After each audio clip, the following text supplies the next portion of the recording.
బాబూ, అద్దం ముందు నిల్చుని తలదువ్వుకుంటున్న భాస్కర్ అత్తగారి పిలుపుకి ఇటు తిరిగాడు. ఏమిటత్తయ్య చెప్పండి, మర్యాదగా అడిగాడు. నేను ఊరు వెళ్ళిపోదాం అనుకుంటున్నాను. వచ్చి చాలా కాలమైంది. ఊళ్ళో రమణ, రమ్య ఇలా ఉన్నారు. వారం రోజుల్లో పండుగ కూడా ఉంది. అదే అత్తయ్య, వాళ్ళని ఇక్కడికి రమ్మంటాను. అందరం కలిసి పండుగ ఇక్కడే చేసుకుందాం. అదేం వద్దు బాబు, నేను ముందుగా వెళతాను. పండుగ వరకు మీరే అంతా అక్కడికి రండి.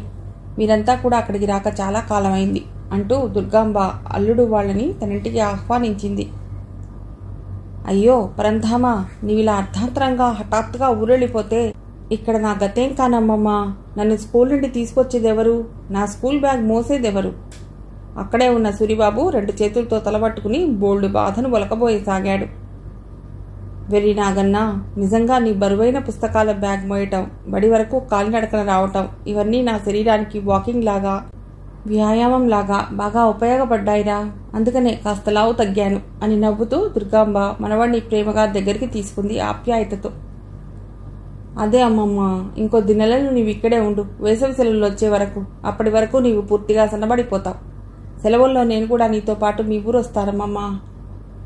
పండుగకి మీరంతా కలిసి అక్కడికే రండి అంటూ పదే పదే చెప్పి కూతుర్ని అల్లుడిని ఒప్పించింది దుర్గాంబ. ఆ రోజు మధ్యాహ్నం కూతురికి తన ఏటీఎం కార్డిచ్చి తన అకౌంట్లో నుంచి 20,000 రూపాయలు తెప్పించింది. ఎందుకమ్మా ఇంత డబ్బు తెప్పించావు? ప్రేమిక ఆశ్చర్యంగా అడిగింది. మీకోసమే. ఈ డబ్బుతో పండుగకి మీరంతా బట్టలు కొనుక్కోండి. అలాగే రమణ, రమ్యలకు కూడా తీసుకో. పెన్షన్ డబ్బంతా మీ నాన్న సంపాదనే కదమ్మా. ఇంతవరకు మీకు ఏమీ పెట్టలేదు. ఇన్నాళ్ళు నా స్వార్థమే చూసుకున్నాను. కొడుకు కోడలికి కూడా దూరమైపోయాను. నీ దగ్గర ఇలా రావటం ఎంతో మంచిదైంది ప్రేమి. మళ్ళీ నన్ను మనిషిని చేశావు అంటూ కూతుర్ని ప్రేమగా హక్కున చేర్చుకుంది మారిన మనస్సుతో దుర్గాంబ. అప్పటికే ఆమె కళ్ళు అశ్రుపూరితాలైనాయి. నీవు కూడా నాకెంతో సహాయ సహకారాలు అందించావమ్మా. ఎన్నాళ్ల నుంచో అనుకుంటున్నా నా ఎగ్జామ్ కూడా రాసి పాస్ అయ్యాను. ఇంటి బాధ్యతంతా నీ మీద వదిలేసి కులాసాగా కూర్చుని బాగా చదవగలిగాను. ఇదంతా నిజానికి నీ చలవేనమ్మా. ప్రేమిక తల్లిని మనస్ఫూర్తిగా అభినందిస్తూ మెచ్చుకుంది. తమ్ముడు తనకు రోజు ఫోన్ చేసి మాట్లాడుతూనే ఉన్నాడని, ఫోన్ చేసిన ప్రతిసారి ప్రత్యేకంగా నీ గురించి అడుగుతూనే ఉన్నాడని, నా ఎగ్జామ్స్ అయిపోయినాక నిన్ను పంపిస్తానని చెప్పానని అన్ని విషయాలు పూసగుచ్చినట్లుగా ప్రేమిక చెప్తుంటే విన్న తల్లి మనస్సు మిక్కిలి సంతోషంతో తేలికపడింది. ఆదివారం ఉదయం పూట భాస్కర్, ప్రేమిక, సూరి అంతా కలిసి బస్టాండ్ వెళ్లి టికెట్ కొని దుర్గాంబని బస్సు ఎక్కించొచ్చారు. ఆ తర్వాత తమ్ముడికి ఫోన్ చేసి అమ్మ వస్తుంది అక్కడికి, బస్టాండ్కి వెళ్ళి తల్లిని రిసీవ్ చేసుకోమని మరీ చెప్పింది ప్రేమిక. దీపిక, రేపు సాటర్డే కదా, పెందలాడే లేచి మమ్మీకి వంట చేసి త్వరగా రెడీ అవ్వు. కంప్యూటర్ ముందు కూర్చున్న రాజేంద్ర చెప్తున్నాడు. ఎందుకు? ఇక్కడికైనా వెళుతున్నామా? రేపు టవక్ హాజరు పెడదాం. నీవు చూస్తానన్నావుగా, ఆన్లైన్లో రేపటికి టికెట్స్ బుక్ చేశాను. మరి ఇంట్లో ఎవరుంటారు? మీ అమ్మగారు ఒక్కతేగా. ఏం పర్వాలేదు, ఉంటుంది ఒక్కత్తి. అయ్యో అలా వద్దండి, ధర్మేంద్రకి తెలిస్తే మండిపడతాడు. ఏడ్చాడు రెద్దు వెధవ. అయినా వాడికి నీవిలా భయపడిపోవడం ఏమిటి దీపిక? ఏమోనండి, నోటికి ఎంతొస్తే అంత మొహం మీదే అనేస్తాడు. అందుకనే అతనంటే ఏమిటో తెలియని భయం బాబు నాకు. పోనీ ఓ పని చేద్దామా? ఏమిటది? రేపు ఎలాగో వల్లభ్ వాళ్ళ నాన్నమ్మను చూడటానికి ఇక్కడికి వస్తానన్నాడు. అలాగే వాణ్ణి మనం వచ్చేంత వరకు ఇక్కడ ఉండమని చెప్తాను. సరే, ఆ పని చేయండి. ఆ విషయం చెప్పడానికి రాజేంద్ర వెంటనే కొడుక్కి ఫోన్ చేసి మాట్లాడాడు. ఓకే డాడీ అన్నాడు వల్లభ్. ఆ మరుసటి రోజు ఉదయం మీనాక్షికి వంట చేసి అన్నీ రెడీ చేసి తయారై తాము బయలుదేరే టైంకు వల్లభ్ వచ్చాడు. మనవణ్ణి చూడగానే మీనాక్షి మొహం సంతోషంతో వెలిగిపోయింది. వంటింట్లో అన్ని రెడీగా ఉన్నాయి, నీవు లంచ్ ఇక్కడే చేసే వల్లభ్ అంటూ దీపిక అతడితో చెప్పింది. అలాగే ఆంటీ. వల్లభ్ నవ్వు మొహంతో వాళ్ళకి బాయ్ బాయ్ చెప్పాడు. సెంట్రల్ లండన్కి కారులో బయలుదేరారు ఇద్దరూను. కారెందుకు రాజు, ట్రైన్లో వెళ్లేవాళ్ళం కదా. మనం త్వరగా తిరిగి రావటానికి కార్ తెచ్చాను ఈరోజు. టవర్ ఖాజల్ దగ్గరలోనే కార్ పార్క్ ఉంది. గంటకి ఓ 2 పౌండ్లు పే చేయాలి అంటూ కారును ముందుకు పోనిచ్చాడు రాజేంద్ర. కాస్త నీరెండగా ఉంది వాతావరణం, అయినా చలి మాత్రం చాలా విపరీతంగా ఉంది. కారు పార్క్ చేసి అక్కడి నుండి 1 కిలోమీటర్ దూరం నడిచారు కోట వరకు. చాలా పురాతనమైన కట్టడం ఆ కోట. లోపలికి నడిచారు ఇద్దరు. నలుపు డ్రెస్పై ఎర్రగీతలున్న లాంగ్ కోట్స్ వేసుకుని ఉన్న రాజభటులు లాంటి సెక్యూరిటీ గార్డ్స్ బాగా ఎత్తుగా, బలంగా, తెల్లగా ఉన్నారు ఆ ఇంగ్లీష్ వాళ్ళు. వెళ్తుంటే ఎదురుగుండా ఆయుధాల tower, jewellery tower, blood tower అంటూ వేటికి ఎలా వెళ్లాలో మార్గాలు తెలియజేస్తూ చిన్న చిన్న బోట్స్ కనిపించాయి. ఈ బ్లడ్ టవర్ ఏమిటి రాజు, వింతగా ఉందే పేరు? దీపిక సందేహంగా అడిగింది. ఘోరమైన కృత్యాలను చేసేవాళ్లను, కిరాతకమైన ఖైదీలను ఇక్కడికి తీసుకొచ్చి హింసించి చంపేవారట ఈ ఇంగ్లీష్ వారు. వాళ్ళు చనిపోతూ గోడలపై వాళ్ళు రాసిన రాతలు కూడా ఉన్నాయట ఇంకా ఇప్పటికీను. అదిగో అంటూ అటు చూడు దీపిక. ఎక్కువగా కిటికీలు లేకుండా ఎత్తులో ఉన్న అదే బ్లడ్ టవర్. ఎడంవైపు కొంచెం దూరంలో ఉన్న ఆ టవర్ని చూపించాడు ఆమెకు. అయ్యో బాబోయ్, అయితే మనం అక్కడికేం వెళ్ళొద్దు అంటూ బోల్డ్ భయపడింది దీపిక. ముందుగా జ్యువెలరీ టవర్కి వెళ్లారు. విశాలమైన రూమ్స్, కొంచెం చీకటి అనిపించినా లైట్స్ వెలుతురు బాగానే ఉంది. థియేటర్లో ఉన్న ఎదుటి గోడపై పూర్వకాలానికి సంబంధించిన క్లిప్పింగ్స్ వస్తున్నాయి. ప్రస్తుతం ఇప్పుడున్న రాణి ఎలిజబెత్ సింహాసనం అధిరోహించిన దృశ్యాలు అందులో కనిపిస్తున్నాయి. చాలా అందంగా ఉంది రాజకుమారి. క్రైస్తవ మత గురువులు ఏవేవో మంత్రాలు పఠిస్తూ ఆమె శిరస్సుపై ధగధగా మెరిసిపోతున్న కిరీటాన్ని ఉంచుతున్నారు. రాణి వెనకాల ఎంతోమంది అందమైన పరిచారికలు కూడా ఉన్నారు. అందాల రాకుమారి ధరించిన పొడుగాటి గౌన్ లాంటి డ్రెస్ బంగారు వర్ణంతో మెరిసిపోతోంది. దీపిక కళ్ళు జిగేల్మంటున్నాయి ఆ ఆభరణాలను చూస్తుంటే. దేశ విదేశాల నుండి వచ్చే పర్యాటకులు వీక్షించేందుకు అన్నీ చక్కగా గాజు పెట్టికల్లో భద్రపరిచారు. లోపల జనాలు బాగానే ఉన్నారు నిండుగా. ఆభరణాలను చాలా దగ్గరగా చూసేందుకు వీలుగా క్యూలో ఎస్కలేటర్ మీద వెళ్ళాలి. అది చాలా స్లోగా మూవ్ అవుతూ ముందుకు పోతుంటుంది. చెవులకు పెట్టుకునే రాళ్ల ఆభరణాలు, ఉంగరాలు, రకరకాలుగా ఉన్న సుందరమైన, అతి సుందరమైన, విలువైన కిరీటాలు ఎన్నెన్నో ఉన్నాయి అక్కడ. మన ఇండియా నుండి కొల్లగొట్టుకొచ్చిన కోట్లు విలువ చేసే అందమైన కోహినూర్ వజ్రం కూడా ఇక్కడే ఉంది. రాళ్లతో, కెంపులతో ధగధగా మెరిసిపోతున్న అందాల కిరీటంలో మధ్యన పొందుపరిచారు ఆ వజ్రాన్ని. ఆఫ్రికా నుండి తెచ్చుకున్న వజ్రాలు కూడా ఉన్నాయి అక్కడ కిరీటాల్లో పొందుపరిచి. ఈ బ్రిటిష్ వారు దేశాల నుండి కొల్లగొట్టుకొచ్చిన సంపదయే ఇదంతా. ముఖ్యంగా 200 సంవత్సరాలు పరిపాలించిన మన భారతదేశ సంపద ఎక్కువగా ఉంది అంటూ రాజేంద్ర చెప్పు వస్తున్నాడు దీపికకు. ఇంకో చోట అతి పెద్దదైన బంగారు గంగాళం లాంటిది ఉంది. రాణుల పట్టాభిషేకం లాంటి మహోత్సవాల్లో దాని నిండా వైన్ నింపి వచ్చిన వాళ్ళందరికీ ఇచ్చేవారట ఆ కాలంలో. రాళ్లు పొదిగిన కత్తులు, పిడిబాకులు, ఉప్పు వడ్డించుకునే బంగారపు చిన్న చిన్న స్పూన్స్, పెద్దవి పొడుగాటి గరిటెలు, పళ్ళాలు అన్నీ బంగారానివే. ఇంత బంగారం ఈ బ్రిటిష్ వాళ్ల దగ్గర ఎక్కడిది? అన్ని దేశాల నుండి కొల్లగొట్టుకొచ్చిన పాపతే ఈ సంపద దీపికకు చెప్తున్నాడు రాజేంద్ర. రాణి అలనాడు పట్టాభిషేకం అప్పుడు ధరించిన బంగారు రంగుల్లో ఉన్న కోట్ లాంటి గౌన్ కూడా ఓ గాజు వాటికలో ఉంచారు. అన్నీ తిరిగి చూసి అక్కడే ఖాజీల్లో ఉన్న రెస్టారెంట్లో లంచ్ చేసి కాఫీ తాగి తిరుగుముఖం పట్టారు కార్లో దీపిక, రాజేంద్రలు. ఆ రోజు ఆదివారం. చాలా తీరుబాటుగా వంటింట్లో పని చేసుకుంటుంది దీపిక. రాజేంద్ర ఇంకా నిద్రలేవలేదు. మీనాక్షికి కాఫీ, బిస్కెట్ ఇచ్చొచ్చింది.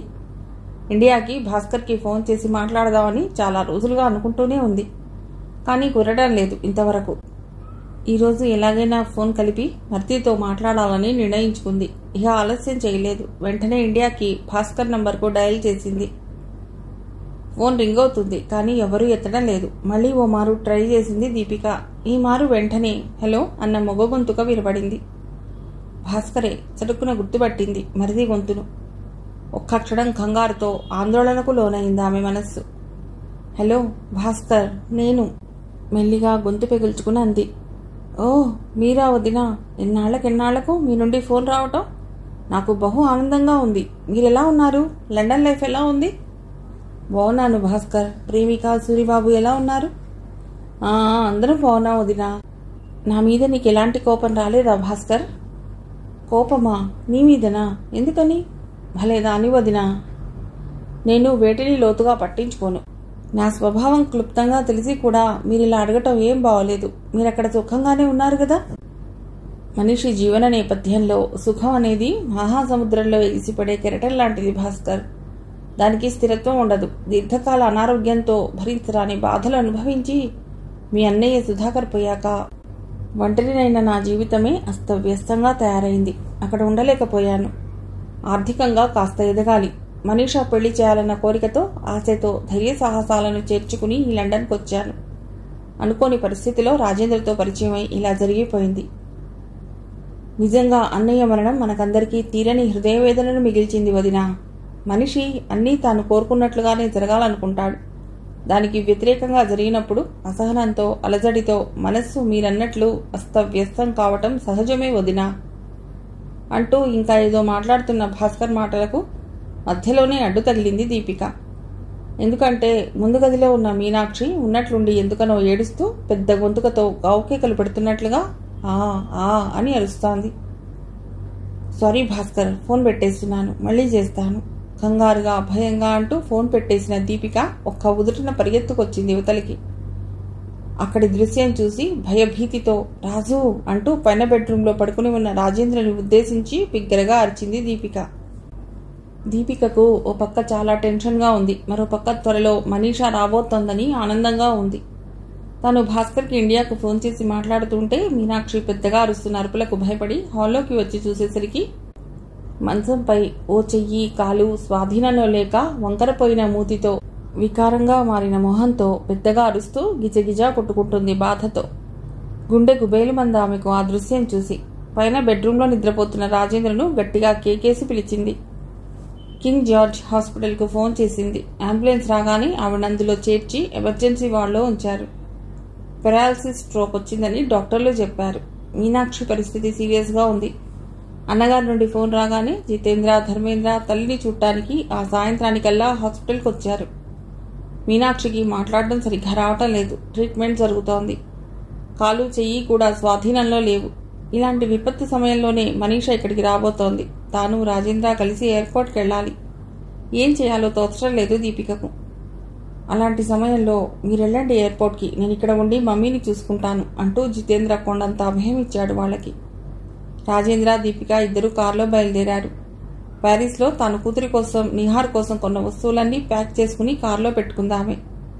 వెంబ్లీలో తాను ఫ్రెండ్ని కలవాలని అక్కడే క్వాలిటీ హోటల్లో 2 రూమ్స్ బుక్ చేసినట్లుగా నిహార్ ఫోన్ చేసి ముందుగానే రాజేంద్రకు చెప్పాడు. వీళ్లు హిత్రో ఎయిర్పోర్ట్కు చేరటానికి ఇంకా చాలా టైం ఉంది. దీపికకి బాగా ఇష్టడైన వెంబ్లీలో ఉన్న శ్రీ షిరిడి సాయిబాబా టెంపుల్కి తీసుకువెళ్లాడు రాజేంద్ర. చాలా సంతోషపడింది దీపిక. మోకాళ్లపై సాగిలబడి మనసారా బాబాకు నమస్కారం చేసుకుంది. ఈ గుడి ఇక్కడ పోయిన సంవత్సరం ఏర్పడిందే దీపిక. అప్పుడు నేను, జీతు ఒకసారి వచ్చాం ఇక్కడికి. ఇప్పుడు మళ్ళీ నీతో వచ్చాను. షిరిడి సంస్థాన్ ట్రస్ట్కి అనుబంధంగా వారి ఆధ్వర్యాన స్థాపించబడిన సాయి మందిరంలోని ఓ తెలుగు పూజారితో చాలాసేపు మాట్లాడినాడు రాజేంద్ర. ఇండియన్స్ ద్వారా ప్రస్తుతం గుడికి బాగానే ఆదాయం వస్తుందట. ప్రతి శుక్రవారం సాయంత్రం ఘనంగా భజన కార్యక్రమం జరుగుతుందని చెప్పాడు. తాను కూడా 100 పౌండ్స్ గుడికి విరాళంగా ఇచ్చాడు. ఆలయ సిబ్బంది రసీదు ఇచ్చి దానితో పాటు బాబా ముఖచిత్రంతో ఉన్న ఒక బుక్లెట్ కూడా ఇచ్చారు అతడికి. వచ్చిన బంధువులందరికీ ప్రసాదం బాక్సుల్లో పెట్టి అందిస్తున్నారు. గుడిలో కాసేపు కూర్చుని హిత్రో ఎయిర్పోర్ట్కి బయలుదేరారు వాళ్ళు. వెంబ్లీలో దీన్ని హై స్ట్రీట్ అంటారు దీపిక. మంచి షాపింగ్ సెంటర్ అనుకో. గుజరాత్ వారివి ఎక్కువగా వెండి, బంగారు ఆభరణాల షాప్స్, స్వీట్ దుకాణాలు, వస్త్రాలయాలు ఉన్నాయి. అదిగో అటు చూడు. బహుళ అంతస్తులో ఉన్న ఈక్వాలిటీ హోటల్లోనే నిహార్ రూమ్ బుక్ చేసింది. ఇదిగో ఈ వరుసలోనే తులసి మరియు చెన్నై దోశ ఉన్నగు పెద్ద పెద్ద సౌత్ ఇండియా రెస్టారెంట్స్ ఉన్నాయి. వారు డ్రైవ్ చేస్తూనే ఆమెకు ఒక్కొక్కటి వివరించి చెప్తున్నాడు. కూతుర్ని కలవబోతున్నానన్న ఆనందంలో మునిగి తేలుతున్న దీపిక రాజేంద్ర చెప్పే విషయాలన్నీ చాలా శ్రద్ధగా, పారవస్యంతో వింటోంది. 1 గంట కల్లా కారు హిత్రో ఎయిర్పోర్ట్కి చేరుకుంది. కార్ పార్క్ చేసి నిహార్ తమని ఎక్కడ ఏ నెంబర్, ఏ టెర్మినల్ దగ్గర కలవమన్నాడో అక్కడే నిల్చుని వారి రాక కోసం నిరీక్షించసాగాడు. ఓ పక్క దీపిక చాలా టెన్షన్గా, ఉద్విగ్నంగా ఉంది. మరో పక్క చాలా నెలల తర్వాత కూతుర్ని చూడబోతున్నందుకు ఆనందంగా ఉంది. వారు చెప్పిన టైంకి కొంచెం అటు ఇటు మనీషా, నిహార్ వచ్చారు. అల్లంత దూరం నుండే కూతుర్ని గమనించి సంతోషంతో చెయ్యి ఊపుతూ దీపిక వాళ్లను రాజేంద్రకు చూపించింది. నిజంగా తల్లిలాగే మనీషా కూడా చక్కటి సౌందర్యవతి అనుకోకుండా ఉండలేకపోయాడు రాజేంద్ర. ఈడు జోడు ఇద్దరికీ బహు చక్కగా కుదిరిందనుకున్నాడు. మనీషా ఒక్కంగలో పరుగు పరుగున వచ్చి తల్లి మెడ చుట్టూ చేతులు వేసి హృదయానికి హత్తుకునేలా బిగ్గరగా బంధించి, మామ్ ఎలాగున్నావు మామ్, నన్ను చూడకుండా ఇన్ని నెలలు ఎలా ఉన్నావు మామ్ అంటూ సంతోషంతో ఉక్కిరిబిక్కిరి అవ్వసాగింది. తల్లి కూతుళ్ల కలయిక అపురూపం, అనిర్వచనీయమైన ఆనందం, అత్యద్భుతం అన్నట్లుగా ఉంది చూపురులైన రాజేంద్ర, నిహార్లకు. దీపిక పరిస్థితి కూడా అలాగే ఉంది. భరించలేనంత ఆనందంతో పొంగిపోతూ, నా నిషా, నా బంగారు, ఎలా ఉన్నావురా అంటూ ప్రేమాతిశయంతో చెంపలు నిమురుతూ ఆనందడోలికల్లో తేలియాడుతున్న వాళ్ళిద్దరినీ వదిలేసి రాజేంద్ర, నిహార్ ఒకరికొకరు షేక్ హ్యాండ్ ఇచ్చుకుని హలో అంటూ మాటలు కలపటానికి ప్రయత్నించసాగారు. ఒకరినొకరు చిద్విలాసంగా చూసుకుంటూ నవ్వు మొహాలతో నిల్చునున్నారు. నిహార్తో ఎలా మాటలు మొదలెట్టాలో రాజేంద్రకు పాలుపోలేదు. ఇంచుమించు నిహార్ పరిస్థితి కూడా అలాగే ఉంది. హాయ్ అంకిల్ అంటూ మనీషా రాజేంద్రతో చేయి కలిపింది ఆప్యాయంగా ముందుకొచ్చి. ఆయన్ని ఓ క్షణం నిశితంగా పరికిస్తూ ఎలా ఉన్నారు అంది నవ్వుతూ. I'm very fine Manisha. నీ రాకతో, నీ కలయికతో మీ మమ్మీ ద్విగుణీకృత ఉత్సాహం ఉరకలు వేస్తుంది ఇప్పుడు. మాట్లాడుకుంటూ నలుగురు కార్ దగ్గరకు వచ్చారు. ఓ గంటలో వాళ్ళు వెమ్లీలోని క్వాలిటీ హోటల్ దగ్గరికి వచ్చారు. దారి పొడవునా తల్లి కూతుళ్ళు వెనక సీట్లో కూర్చుని ఎడతెగని కబుర్లు చెప్పుకుంటున్నారు. అత్తగారిని, మామగారిని గురించి పదే పదే అడిగి వారి విషయాలను తెలుసుకుంది దీపిక. నేను వచ్చేప్పుడు నానమ్మ నీకోసం నీకు ఇష్టమైన ఏవో హాట్స్, స్వీట్స్ చేసి పంపింది అంటూ హోటల్ రూమ్లోకి వెళ్ళాక అవన్నీ తీసి తల్లికి అందజేసింది మనీషా. దీపిక కూడా తాను ప్యారిస్ నుండి తెచ్చిన వస్తువులున్న బ్యాగ్ను కూతురికి ఇచ్చింది. నిహార్ ఫ్రెషప్ అయి తన ఫ్రెండ్స్ని కలవటానికి వెళ్ళాడు. తల్లి కూతుళ్ల సంభాషణలో మధ్య మధ్య రాజేంద్ర కూడా పాలు పంచుకుంటున్నాడు. కానీ ఎందుకనో మనీషకు రాజేంద్రపై సదభిప్రాయం కలగలేదు. మమ్మీపై నిజంగా ప్రేమతో ఆమెను తన దానిగా స్వీకరించాడా ఏమో, తనకంతగా అతడిపై నమ్మకం కలగటం లేదు. నిహార్ వచ్చే వరకు కులాసాగా కబుర్లు చెప్పుకుంటూనే ఉన్నారు. దీపిక తనకి వరుసకి తమ్ముడైన మారిషస్లో ఉంటున్న అతని గురించి అడిగి తెలుసుకుంది. అన్నట్లు మామ్, రాజు అంకుల్ వాళ్ళ అమ్మగారికి ఇప్పుడు ఎలా ఉంది? ఆరోగ్యం బాగోలేదన్నావుగా. అదే నిషా, ఏం బాగోలేదు. బాగా సీరియస్గానే ఉందా ఆమె పరిస్థితి. ఆవిడకి ఏమవుతుందోనని నాకు కొంచెం భయంగానే ఉంది. హాస్పిటల్లో రాజు బ్రదర్ జితేంద్రని అడిగితే అతడు హెల్ప్ చేయటం వల్ల మేము ఇలా రాగలిగా, లేకపోతే చాలా ఇబ్బంది అయ్యేది. నిహార్ వచ్చాక నలుగురు కులాసాగా కబుర్లు చెప్పుకుంటూ దగ్గరలోనే ఉన్న తులసి ఇండియన్ రెస్టారెంట్కి హుషారుగా నడుస్తున్నారు. వాళ్ళక్కడ డిన్నర్ ముగించుకుని నేరుగా మళ్లీ రూమ్కి వచ్చారు. వాళ్ళెవ్వరికీ నిద్రలు లేవు. అంతా ఒకే రూమ్లో కూర్చుని మాట్లాడుకుంటున్నారు. దీపిక, మనీషకి అసలు టైమే తెలియటం లేదు. ఎడతెగని కబుర్లు చెప్పుకుంటూనే ఉన్నారు. ఇక కాసేపు పడుకోండి నిషా, నీవు నిహార్ అంటూ చెప్తోంది దీపిక కూతురుతో. అవును మమ్మీ, కాసేపు పడుకుంటే బాగుంటుంది. ఎందుకంటే మళ్ళీ నేను నిహార్ 6 ఎయిర్పోర్ట్కి వెళ్ళిపోవాలి. మనీష అంటుండగానే రాజేంద్రకు తమ్ముడు నుండి ఫోన్ వచ్చింది. అన్నయ్య, మమ్మీకి చాలా సీరియస్గా ఉంది. ఆమె హార్ట్కి కూడా ఏదో ప్రాబ్లం ఉందంటున్నారు. బతకడం కష్టం అంటున్నారు డాక్టర్స్. నాకెందుకో చాలా భయంగా ఉందన్నయ్య. మీరు వెంటనే ఇక్కడికి బయలుదేరండి. ధర్మ కూడా ఓ గంట క్రితమే వచ్చాడు హాస్పిటల్కి అంటూ జితేంద్ర ఇంచుమించు ఏడుస్తున్నట్లుగా మాట్లాడాడు. ఆ వార్త తెలియగానే రాజేంద్ర, దీపిక వెంటనే హుటాహుటిన బయలుదేరారు కారులో. సజల నయనాలతో తల్లికి వీడ్కోలు పలికింది మనీష. కారు కనుమరుగయ్యేంత వరకు బాయ్ బాయ్ చెప్తూ చెయ్యి ఊపుతూనే ఉన్నారు నిహార్, మనీషలు. ఆ రోజు మధ్యాహ్నం నుండి పరమేశ్వరి ఏదో తెలియని కంగారుతో, బాధతో ఇంట్లోనే అటూ ఇటూ కాలు కాలిన పిల్లిలా తెగ తిరుగుతోంది. ఏవేవో ఆలోచనలతో ఆవిడ మనస్సంతా చాలా చికాగ్గా ఉంది. ఒకచోట కాస్త స్థిమితంగా కూర్చోలేకపోతోంది. షాపు మూసి లంచ్కి ఇంటికొచ్చే భర్త రాక కోసం ఆదుర్దాగా ఎదురు చూస్తోంది. ఓ అరగంట తర్వాత ఆవిడ నిరీక్షణ ఫలించింది. ఆనందరావు వచ్చి తలుపు తట్టగానే గబాలను వెళ్లి తలుపు తెరిచింది. భార్య వాలకాన్ని అదే పనిగా చూస్తూ, ఏమైంది ఈశ్వరి, అలా ఉన్నావేమిటి కంగారు పడుతున్నట్లుగా అడుగుతూ ఆయన లోపలికొచ్చి కోటు విప్పాడు. ఏమీ లేదు, బాగానే ఉన్నాను. నిర్లిప్తంగా ఉంది ఆవిడ జవాబు. లేదు, ఏదో జరిగింది. నీ మొహం అంతా వాడిపోయినట్లుగా అదోలా ఉంది. ఏం జరిగిందో చెప్పు పదే పదే అడుగుతూ భార్యని బాగా ఒత్తిడి చేశాడు ఆయన. ఇందాకని లండన్ నుండి నిషా ఫోన్ చేసిందండి. ఏమైంది? అక్కడ వాళ్ళమ్మని కలిసిందట. సంతోషంగా ఉందా? అంతా సంతోషమే, నిండా సంతోషమే. ఏం జరిగిందో తెలుసా మీకు? ఏం జరిగింది? దీపిక అత్తగారు చనిపోయిందిట. అయ్యో, అదే మాట ఈశ్వరి. చెట్టంత అత్తగారివి, నీవిలా బతికుండగానే అలా మాట్లాడతావే? అయ్యో కర్మ, మీ కోడలి రెండో అత్తగారు మీనాక్షి లండన్లో హాస్పిటల్లో మరణించిందిట. దీపికకు అత్తగారుందని, ఆవిడ పేరు మీనాక్షి అని అస్సలు తెలియని ఆనందరావు ఓ క్షణం రాన్ పడిపోయాడు. అయ్యో పాపం, ఏమైందిట ఇంత హఠాత్తుగా పోయింది? ఆవిడ ఆరోగ్యం బాగోలేదుట, సీరియస్గా ఉందిట. హాస్పిటల్లోనే ప్రాణం పోయిందిట. ఇందాకనే మన మనీషా ఫోన్ చేసి చెప్పింది ఈ వార్త. నిహార్ తాను ప్లేన్లో వస్తున్నారట ఇక్కడికి డ్యూటీ చేస్తూ. వాళ్ళమ్మని అలాంటి పరిస్థితిలో వదిలేసి రావటానికి తనకి చాలా బాధగా ఉందని చెప్పింది. ఏటో ఈ వార్త విన్నప్పటి నుండి నిజంగా నా మనస్సులో లేదండి. నీ పిచ్చి కానీ ఆవిడెవరో మనకేం తెలియదు. ముక్కు మొహం తెలియని ఆవిడ గురించి నీవిలా ఇంతగా బాధపడ్డం నాకేం బాగోలేదు ఈశ్వరి. ఏమైనా బాధ ఉంటే ఆ కొద్ది నెలలు ఆవిడతో ఏర్పడిన అనుబంధంతో దీపికకు ఉంటుంది. మధ్యలో నీకెందుకు ఈ బాధ? నిహార్ బాబు వాళ్ళ నాన్నగారు ఈరోజు ఫోన్ చేసి నాతో మాట్లాడారు. వాళ్ళ అమ్మాయికి సంబంధం సెటిల్ అయిందిట. నన్ను వాళ్ళ ఇంటికి వీలైతేనే రమ్మన్నారు, లేకపోతే తానే వస్తానన్నారు మన ఇంటికి.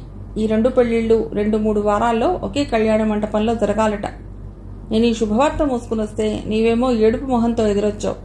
ఎంతైనా ఆడపిల్ల వాళ్ళం కాబట్టి నేనే వాళ్ళ ఇంటికి వెళ్ళి అన్ని విషయాలు మాట్లాడి వస్తున్నాను. భర్త చెప్తున్న పెళ్లి మాటల్ని చాలా శ్రద్ధగా వింటుంది పరమేశ్వరి. మీనాక్షి చనిపోయి వాళ్ళకి 2 వారాలు అయిపోయాయి. 3వ రోజున అస్థికల్లి నదిలో కలిపారు. 10 దిన కర్మ కార్యక్రమాలు ముగిశాయి. ఈస్టం నుండి బ్రాహ్మణుని పిలిచి అన్నీ సక్రమంగా జరిగేలా చూసుకున్నాడు జితేంద్ర. తల్లి చనిపోయినందుకు 3 కొడుకుల్లో మిక్కిలి దుఃఖించింది జితేంద్ర ఒక్కడే. కన్నతల్లిని కోల్పోయారన్న బాధ, దుఃఖం అతడి మొహంలో ఆరని జ్వాలలా స్పష్టంగా కనపడేది కొద్ది రోజుల పాటు. రాజేంద్ర, ధర్మేంద్రలకు తల్లి మరణించిన ఆ బాధ, దుఃఖం ఏ కోశాన ఏమీ లేనట్లుగా మసులుకుంటున్న వాళ్ళిద్దరినీ చూసి చాలా విస్మయానికి లోనైంది దీపిక. మీనాక్షి మరణంతో ఆమె కుటుంబంలో ఊహకందని అనూహ్యమైన మార్పులు చాలా త్వరితగతిన చోటు చేసుకున్నాయి. మీనాక్షి చనిపోయిన వార్తని ఇండియాలో ఉంటున్న ఆమె చిన్న బ్రదర్కి మాత్రం తెలియపరిచాడు రాజేంద్ర. తన పాతలవాటని మళ్లీ కొత్తగా మొదలుపెట్టాడు. ప్రతిరోజు రాత్రిపూట చిత్తుగా తాగి ఇంటికి రావటం మొదలెట్టాడు. ఈ హఠాత్ చర్యకు దీపిక అయినలేని బాధకు లోనయింది. తండ్రి సంపాదించిన పిత్రార్జితం మీనాక్షి దగ్గరున్న 60 తులాల బంగారం బ్యాంక్ లాకర్లో ఉంది. ఆవిడకొచ్చే పెన్షన్ డబ్బులు మాత్రం ఇంటి ఖర్చులకే వాడేవాడు. బ్యాంక్ లాకర్లో నుండి ఆ గోళ్లు తెచ్చి 3 అన్నదమ్ములు ఒక్కొక్కరు 20 తులాల చొప్పున తల్లి ఆభరణాలను పంచుకున్నారు. ఇండియా కరెన్సీతో పోల్చుకుంటే ఒక్కొక్కరికి 4 లక్షల పైనే వచ్చింది ఆస్తి. ఇక మిగిలింది ఇల్లు. ఇంటికే వాల్యూ చాలా ఎక్కువ. 300,000 పౌండ్స్ విలువ చేస్తుందా ఇల్లు. తనకిల్లుంది కాబట్టి ఇంట్లో భాగం తనకి వద్దన్నాడు జితేంద్ర. తన భాగం కూడా రాజేంద్రనే తీసుకోమన్నాడు. విశాల హృదయంతో ఉదారంగా ఇచ్చాడు. కానీ ధర్మేంద్రకు మాత్రం జితేంద్ర అలా చెప్పడం బొత్తిగా నచ్చలేదు. అన్నపై కోపంగా మండిపడ్డాడు. నీకేమైనా పిచ్చా? అంత ఖరీదు చేసే ఇంటిని వద్దంటావా? డాడీ కొని తనకిష్టంగా కళాత్మకంగా తీర్చిదిద్దుకున్న ఆ ఇంటిని ముక్కలు చేయడం నాకిష్టం లేదురా ధర్మ. రాజు ఎవరో పరాయివాడు కాదు కదా, మన సొంత అన్నే. మనలా తానేం పెద్దగా చదువుకోలేదు. ఉండని, అతడికి నా భాగం కూడా. ఇంటికి పెద్దవాడు, పేదవాడు అంటూ అన్న పట్ల ఆదరాభిమానాలతో మాట్లాడాడు జితేంద్ర. మరిక నోరెత్తలేదు ధర్మేంద్ర. అతన్ని ఓ పిచ్చివాళ్లా చూశాడు కోపంగా. రాజేంద్రకు మళ్లీ దగ్గర కావటానికి ఇదే తగిన సమయం అనుకుంది కాబోలు కృష్ణవేణి మెల్లిగా పాచికలు కదపడం మొదలెట్టింది నేర్పుగా. అత్తగారి ఆభరణాలు దీపిక ఎక్కడ కాజేస్తుందోనని భయాందోళనలతో కొడుకు చేత మెల్లిగా భర్తకు కబురు పంపి ఇంటికి రప్పించుకుని మున్ని వివాహానికి అవసరపడతాయని వగలుబోతూ ఆ బంగారు ఆభరణాలన్నీ రాజేంద్ర నుండి చాకచక్యంగా అతి తెలివితో లాగేసుకుంది. మీనాక్షి మరణం వల్ల దీపిక డాక్టర్ గారింటికి వేళకు సక్రమంగా పనిలోకి వెళ్లలేకపోయినందుకు వాళ్లు వేరే బేబీ సిట్టర్ని కుదుర్చుకున్నారు. ఆ విషయం వాళ్లు దీపికకు ముందుగానే తెలియపరిచారు కూడా. ఆ విధంగా ఆమె ఆ బతుకు తెరువు కూడా కోల్పోయింది. మనసు బాగోలేక బయటికెక్కడికి వెళ్లకుండా ఇంట్లోనే ఉంటుంది. దానికి తోడు తల్లి మరణించినప్పటి నుండి రాజేంద్ర మారిపోయి బాగా తాగుడికి అలవాటు పడ్డాడు. అదే పనిగా ప్రతిరోజు రాత్రి అయ్యే వరకు ఫుల్గా తాగి ఇంటికొచ్చి నానా హంగామా చేస్తున్నాడు. చాలా అసహ్యంగా ఎబ్బెట్టుగా ఉంది ఆ వ్యవహారం దీపికకు. తాను జితేంద్ర కలిసి అతడికి ఎన్నో విధాల అనునయంగా నచ్చజెప్ప ప్రయత్నించి విఫలులైనారు. ఈ వింత చేష్టలు అసలు అలవాటు లేని దీపిక రాజేంద్రని బాగా కట్టడి చేయసాగింది. కానీ అతడేం వినే పరిస్థితిలో లేడు. దానికి తోడు రాజేంద్ర కొడుకు కూతురు ఇంటికి రాకపోకలు ఎక్కువ చేశారు. వాళ్లతో నవ్వుతూ ఉల్లాసంగా మాట్లాడుతూ గడిపేవాడు. ఇక దీపిక ఎటూ తోచని అయోమయావస్థలో పడిపోయింది. ఓ రోజు రాత్రి యథావిధిగా నిండా తాగి ఇంటికొచ్చాడు రాజేంద్ర. మనిషి అదోలా ఉన్నాడు. మంచి నిమిషాలు పై గదికొచ్చి దీపికని గట్టిగా వాటేసుకోబోయాడు. ఆమె తన బలానంతా హెచ్చించి అసహ్యంగా ఓ తోపు తోసింది. వెళ్ళిక్కడి నుండి, నాకు దూరంగా. నాకు తాగేవాళ్ళంటే మహా చెడ్డ అసహ్యం అంది కోపంగా. వెళతాను. నా కృష్ణ దగ్గరికి వెళ్ళిపోతాను. కృష్ణ అంటూ అస్తవ్యస్తంగా అడుగులేస్తూ మెట్లు దిగుతున్నాడు రాజేంద్ర. తాగిన ఆ మత్తులో, ఆ మైకంలో కాలు జారి మెట్టుపై నుండి ధవేల్మని దొర్లుకుంటూ జారి కింద పడిపోయాడు. అబ్బా! బాధతో అన్న అతడి ఆక్రందనకు దీపిక ఒక్కసారిగా రూంలో నుండి పరిగెత్తుకొచ్చింది భయాందోళనలతో. తీవ్రమైన బాధతో మూలుగుతూ కుప్పలా అక్కడే కిందపడి ఉన్నాడతడు. కుడికాలు తుంటి ఎమికేదో విరిగిందో ఏమిటో పడిన చోటు నుండి లేవలేకపోతున్నాడు. బాధతో బిలబిల్లాడిపోతున్నాడు. దీపిక సహాయంతో లేవడానికి ప్రయత్నిస్తూ గింజుకుంటున్నాడు. భయ విఫురాలయ్యింది దీపిక. ఏం చేయాలో తోచలేదు ఆ క్షణం. ఆ వెంటనే తేరుకుని ముందు హాస్పిటల్కి అంబులెన్స్ కోసం ఫోన్ చేసింది. ఆ తర్వాత వల్లభ్కు ఫోన్ చేసి విషయం చెప్పింది. వెంటనే ఇంటికి రమ్మంది. జితేంద్ర అంత దూరంలో నుండి కారులో వస్తే 1 గంటన్నర టైం పడుతుంది. కాబట్టి ఈ రాత్రిపూట ఫోన్ చేసి అతన్ని ఇబ్బంది పెట్టడం ఆమెకి ఇష్టం లేకపోయింది. అలా చేయడం భావ్యం కాదనిపించింది. ఉదయం ఫోన్ చేసి అతనికి విషయం చెప్పవచ్చనుకుంది. హలో మమ్మీ, ఎలా ఉన్నావు? బాగున్నాను. నిరాశగా ధ్వనించిన తల్లి కంఠంలోని తేడాని గమనించింది మనీషా. ఏమైంది మామ్? What happened? ఏమీ లేదు, అంతా ఓకే. ఇక్కడ జరుగుతున్న విషయాలేవి కూడా కూతురికి రవ్వంతైనా తెలియనివ్వకుండా బహు జాగ్రత్త పడసాగింది దీపిక. మామ్, నీవు ఇక్కడి నా పాత అకౌంట్ నంబర్కి మనీ ట్రాన్స్ఫర్ చేశామని చెప్పావు కదా? అవును, ప్రతి నెల 800 పౌండ్స్ వేశాను నిషా. నా సంపాదనంతా నీ వివాహానికి అక్కడికొస్తుందని. అది సరే గాని ఆ మనీ నీవే వేశావా బ్యాంక్లో, లేక ఎవరితోనైనా వేయించావా? ఎందుకని అలా అడుగుతున్నావు? అది కాదు మామ్, అందులో డబ్బేమీ లేదు, నీవు వేసింది. అవునా? ఆశ్చర్యంతో అవాక్కైపోవటం ఈ మారు దీపిక వంతైంది. ఓ క్షణం ఏమీ మాట్లాడలేకపోయింది కూతురుతో. Hello hello mummy, are you okay? Nisha, I'm okay బంగారం. నా మనీ అంతా రాజుకే ఇచ్చాను. తన బ్యాంక్ అకౌంట్లో వేసి నీకు ట్రాన్స్ఫర్ చేస్తానన్నాడు. అది నీవు గుడ్డిగా నమ్మావు, అవునా? మమ్మీ, నేను నిన్ను తప్పుపట్టడం లేదు, కానీ ఇక నుంచైనా కాస్త జాగ్రత్తగా ఉండు, సరేనా? నేను అక్కడికి లండన్ వచ్చినప్పుడు చెప్పావు కదా, అందుకని ఈరోజు ఏటీఎం కార్డు ద్వారా ఓ మారు చూశానంతే. అందులో డబ్బేమీ లేదన్న ఈ విషయం నీకు చెప్దామని ఫోన్ చేశాను. ఇప్పుడు నీ పెళ్లికి అక్కడికొస్తుందనుకున్నాను ఆ డబ్బు, కానీ సమయానికి లేకుండా పోయింది కదా నిషా. పర్వాలేదు, ఆ సంగతి వదిలేయి మామ్, నీ ఆరోగ్యం జాగ్రత్త. అలాగే నిషా. అవును, మీ పెళ్లి ఎప్పుడు అనుకుంటున్నారు? నిహార్ బాబు మొన్న నాకు ఫోన్ చేసినప్పుడు వాళ్ళ సిస్టర్కి మ్యారేజ్ సెటిల్ అయినట్టుగా చెప్పాడు. వాళ్ళిద్దరికీ కలిపి ఒకేసారి చేస్తారట. అందుకు మనం కూడా ప్రిపేర్ అయ్యి సిద్ధంగా ఉండాలి కదా నిషా. మావయ్య గారు ఎలా చేస్తారో ఏమో, నాకు చాలా భయంగా ఉంది. నీ పెళ్లికి నేను రాగలుగుతానో లేదో నాకు కొంచెం సందేహంగా ఉంది. రాలేవా? ఎందుకు రాలేవు మామ్? మనీషా గొంతులో ఎక్కడలేని నిరాశ, ఆవేదన నిండుకుంది. ఎందుకంటే నేను ఇక్కడికి వస్తే మళ్ళీ లండన్కి రాలేనట. చట్టపరంగా ఏవో సమస్యలున్నాయని మొన్నో రోజు లాయర్ని కలిస్తే చెప్పాడు. అదే ఎందుకు? అవన్నీ నేను ఇప్పుడు నీతో చెప్పలేను. ఎందుకంటే ఆ విషయాలేమిటో ఇంకా నాకే సరిగ్గా తెలియవు కాబట్టి. నేను లేకున్నా తాతయ్య నాయనమ్మల సమక్షంలో వారి శుభాశీసులతో నీ పెళ్లి అనుకున్నట్లుగానే వైభవంగా జరగని. నాకదే సంతృప్తి. పైలోకాల్లో ఉన్న మీ డాడీ ఆత్మ కూడా సంతోషపడుతుంది. అంటే నీవు నిజంగా నా పెళ్లికి రావా మమ్మీ? చెప్పలేను, బాధపడకు బంగారు. ప్రయత్నిస్తాను రావటానికి. ఆ తర్వాత భగవంతుడి ఇచ్ఛ. నీవేం నా గురించి వరీ కాకు. బాయ్ నిషా. అంతదాకా దుఃఖాన్ని దిగమింగుకుని కూతురుతో మాట్లాడిన దీపిక ఫోన్ పెట్టేసినాక బోరుమని విలపించసాగింది. సమయానికి ఇంట్లో ఎవరూ లేరు కాబట్టి తన బాధంతా కన్నీళ్ల ద్వారా బయటపడింది. రాజేంద్ర తనని ఇంత మోసం చేస్తాడని అనుకోలేదు. తీయని మాయమాటలతో తనని పూర్తిగా వశపరుచుకుని నమ్మించాడు. తానెంతో కష్టపడి మనీషా పెళ్లి కోసం సంపాదించి అతడి దోసిట్లో పోసినట్లయింది.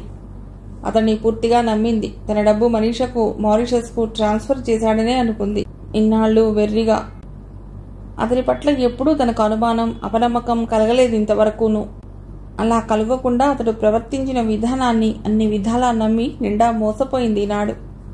ఏం చేయాలో దిక్కుతోచని విషమ పరిస్థితిలా ఉంది తన ఉనికిప్పుడు. కింగ్ జార్జ్ హాస్పిటల్లో రాజేంద్ర ఎమర్జెన్సీ వార్డులో ఉన్నాడు. కుడికాలు తుంటి భాగానికి ఆపరేషన్ జరిగింది. ఎముక విరగటం వలన ఇప్పట్లో నడవలేని పరిస్థితి. ఆ టైంలో అతన్ని డబ్బు విషయం అడగటం సబబు కాదని నిర్ణయించుకుంది దీపిక. మిగిలిన కథ తర్వాతి భాగంలో.